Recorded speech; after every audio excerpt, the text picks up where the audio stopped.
K-pop Demon Hunters. It's amazing. Oh my god. Kimmy, truly. I gotta be honest with you about something. What? I watched it, and that shit was fire.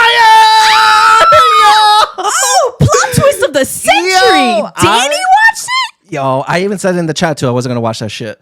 But I put it on as like a joke almost. Like I just needed something in the background. And I'm like, I'm trying to do the wordle of the day. And I'm just like, what? Yo, it was actually really good. Yeah! It was actually really good. Oh. Wow. Yo. That was a plot twist. That was truly a plot twist. Yeah, I was holding on to that. I thought Danny was going to fucking be like, nah, I was trash. Like, No. Really solid. Okay. The three girls, the main trio. Yeah. Great. Fantastic. They're so funny. Oh my God. I don't have much nice to say about it. That's crazy. Dude, no, honestly. It's just the music. It The was music, the music was fire. good. That one song they do, Golden? It's Spotify. Fire. It's on Spotify. No, all of it is on world Spotify now. It's so good. Okay. Yeah. So for those of you guys who don't know, K-pop Demon Hunters, it just premiered on Netflix. Super good. Literally this past weekend. It'll probably be more by the time this comes out. But it's about these three girls. They're K-pop stars, but secretly they are demon hunters, trying to keep the world safe, essentially. And, you know, big bad demon guy is coming in. He comes up with a plan. And it's in the trailer, so it's not much of a spoiler. But there are these, there's this boy band that comes out and wants to steal their fans. So they have to combat that. But they're demons. Yes. The boy bands are demons. Yes. So it's, 1v1 on that. So and it's really great. And we have actual like K-pop stars that sing and help do that. Like a lot of the people from Twice, they were wonderful. Many other artists that help. Both voice actors, very well-known voice actors and singers and just all around just great. Highly recommend. I was not expecting it to be anything, super good. But if you like K-pop, anything, K-dramas, Spider-Verse, the animation style was beautiful. Yeah, Loved I thought it was really well done. And the plot was actually really good. Like, yeah, I would say the plot was pretty like standard as far as like what the story could go with singing and all of that. But I just think it was executed very well. I was invested in the characters. Like I really wanted to see like where they were going to go with it. Again, the singing I thought was really good. Even for something like that, the choreography and the fight scenes was also very well. The fight choreography was really good. They put effort into this. Yeah, which you don't see too often. Like, I don't know, maybe in animation, sometimes they half-ass it, because they're like, oh, the attention goes to here or there, but they actually executed it very well. I thought the three personalities of the three main characters they each had their own distinct personality, and I think they complemented each other very well. And I really felt myself feeling for the main character a lot with the struggles that she was going through, especially when introduced to like the main antagonist sort of who's like the main henchman of the big bad and like learning more about his story and everything. Like I felt for a lot of the people in that. Are you ever gonna watch it? I did watch it. He did watch it. Oh, you did watch it. He didn't like it. Oh, I thought you said you watched the trailer. No, I wrote in the chat because she like wrote all the stats of like how well it was doing. I was like, yeah, I watched it. Just not. I didn't say it was trash. I just said it's not for me. The reason why it's not for me is one, the plot is standard to me, right? I don't like K-pop music that much. So for me being inundated with that much of it, like back to back, it's just something, it's just not my cup of tea. So it could have been a different genre of music. It could have been switching between, but just how I feel about the sound overall, I'm extremely picky about the K-pop I do listen to. Like I'm so specific where like I like New Jeans, even though New Jeans don't exist anymore, but they have a very 90s R&B sound. But like to me, at least in my ear, other K-pop songs just really just sound like Katy Perry music to me.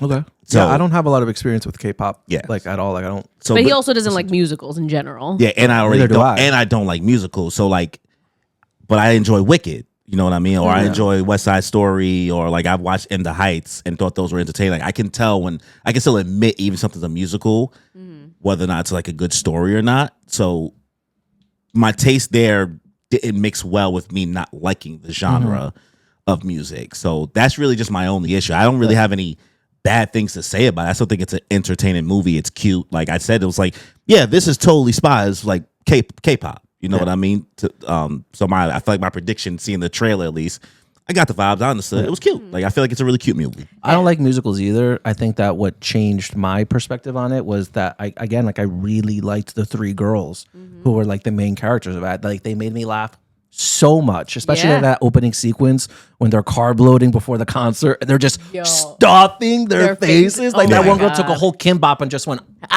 They're like wilding. crazy. They're funny girls, and just like seeing them on the screen and interacting with each other, I thought it was great. And then the whole competing with the boy band thing, I thought was really good idea. Like even when like they brought it up to the big bad, Oh my God, like, you want to do a boy band? What makes you think that's gonna work? And then they did the performance, and even I was like, and it's funny because like the villains, the other They were like, It was like, that'll work. It was like, you know what? You want my little soda pop? Yeah.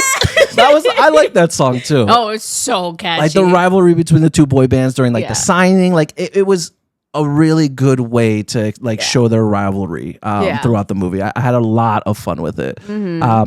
Honestly, for me, I give it a 9 out of 10. I agree. I had such low expectations going in there because all the trailers just showed it being like so silly, and you know I was just like, it's gonna be a little ha ha he he, like whatever, fine, but it's not gonna be that great. But they cooked, and not only that, but I love how they also incorporated like the over dramatic like K-drama. I know you've only seen like one or two K-dramas, but like the one scene where she like bumps into him and she like dramatically falls, and I the was music. surprised the Subway ad didn't pop up right after. Exactly. I was waiting for the Subway ad. I was crying laughing because it was so like dramatic. She's just and then like he's just like, watch yourself, and I was waiting for the bitch. Like she did. She's like, you watch yourself. Yeah, that was so funny. So yeah, I highly recommend everyone if you like 100%. Spider-Verse, you like animation, you like K-pop. Even if you don't like K-pop, the music is still like worth checking out. Thought it was really good. So what'd you give it out of 10? Honestly, I can't ask for any more. So I think I'll give it a solid 10 out of 10. The only thing that would make it a 10 out of 10 for me is if the story, like I was hoping that the main guy kind of would survive at the end. Like I would have been happy if they got together, but I understand like he should have died. He deserved it. He was kind of a scumbag. He was 100%. Like he tried, but I wanted him to. Yeah. But the monster. I thought you were about to give him the. No, I was pass. Like, he's a monster, but like he's a scumbag. He violated. He is. No. Like, I don't know. Yeah, people were upset. You know, no real happy ending. But I'm like, I have a feeling he's gonna come back. With, I think it's better that way though. Spirit sword. He's dead. No. Like he's in the sword. Oh, maybe no, he's dead. No, I'm pretty sure. Like soul. The soul. Sword. Yeah. Soul sword. You're not even talking to the mic, girl. You too busy talking. I'm sorry. Soul sword. If the plot was just a little bit more creative, because it's very standard, then I'll give it a 10 out of 10. I think that's what I would have put it over. It's like a 7 out of 10 for me. And I'm just trying to be fair. Like even assessing my bias with like the sound of the music, that's where I felt story wise. Like anytime the songs played, I did check out. I was like, I'm good. But like some people it like did, listen, you did the same. You started reading manga. During Wicked. Yeah, I just started watching TikToks instead. I was like, I'm gonna wait till the song plays. I can still see that there's action happening. The fight choreography still fantastic. You know what I mean? But if it was just a little bit more, and I get it, this is something that they're really still trying to appeal to kids still. So like, it can only do but so much. But if it had a little more oomph to it, especially with the big bad Guima, like he was just like a big ball of flame. Like, a little bit more with him. That was disappointing. You Honestly, know what I mean? if this was a TV show, like a 10, 12 episodes, Monster, it would have been better. Honestly, I was disappointed it was only an hour and a half. Yeah. If anything, I would say if they did do a TV show, and they probably already have stuff in the works, right? Like, I feel like it performed so well with all the numbers and all the streaming and things like that. It should be a TV show before this movie. Yeah. A prequel, kind of like the Monsters of the Week. Like, I mean, it's no different than watching Sailor Moon. You know what I mean? Like, kind of seeing those Monsters of the Week of them dealing with it in a TV show format would be interesting. Everyone's asking for like a prequel of like, what is it?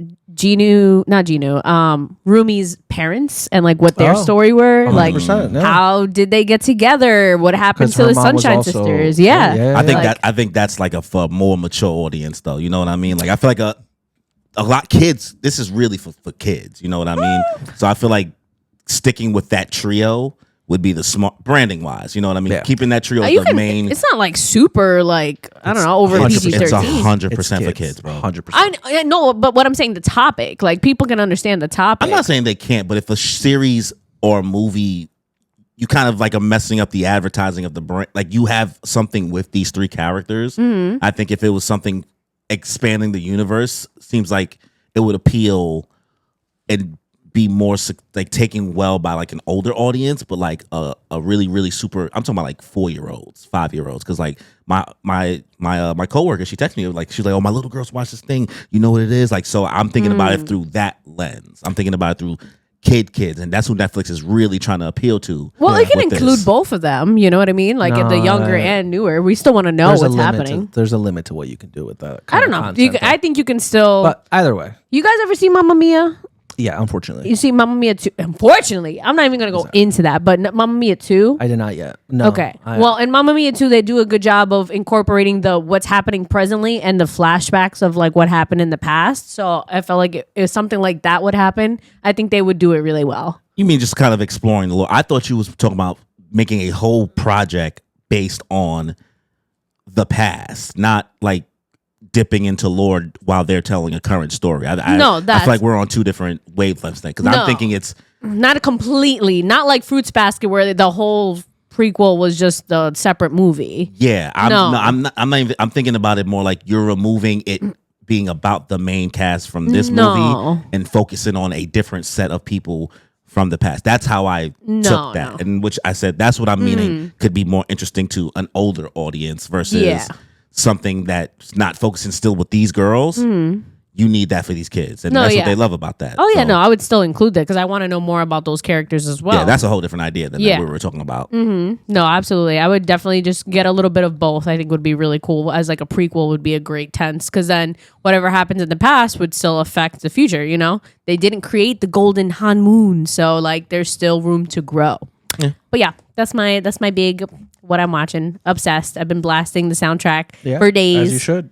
As you My should. little soda pop.